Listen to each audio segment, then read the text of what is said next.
l'Institut Curie, nous avons un programme important de recherche clinique qui porte sur des nouvelles stratégies thérapeutiques ou des nouvelles molécules contre le cancer.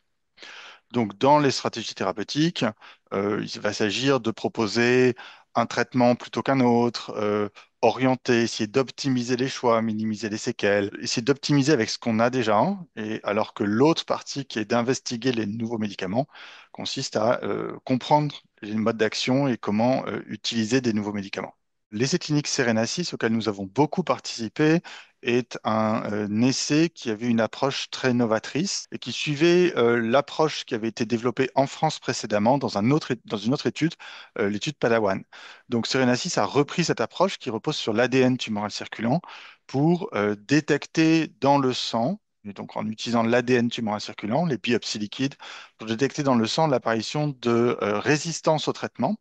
et donc de proposer un changement de traitement, mais avant que le cancer ne réévolue radiologiquement. C'est une approche qui semble logique, mais qui est tout à fait nouvelle en oncologie, et donc qui devrait pouvoir mener à l'enregistrement d'un nouveau médicament, le camizestrant. Les recherches sur les biopsies liquides que nous entreprenons à l'Institut Curie et à l'Université de Versailles-Saint-Quentin sont en fait intéressantes à plusieurs moments de la maladie. On peut, et on sait déjà, optimiser les traitements d'après la présence d'une mutation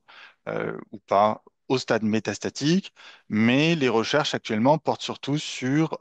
la détection de résistance, c'est l'essai Serenasys, et la détection des rechutes chez des patientes qui ont été traitées pour un cancer du sein et dont on ne sait pas si elles vont avoir une rechute. On a des programmes de recherche qui vont essayer de s'intéresser à détecter les rechutes par prise de sang avant l'apparition de symptômes, ce qui est la prise en charge actuelle.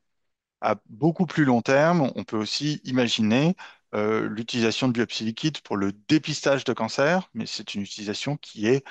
mettra encore probablement plusieurs années, voire dizaines d'années avant de réellement voir le jour.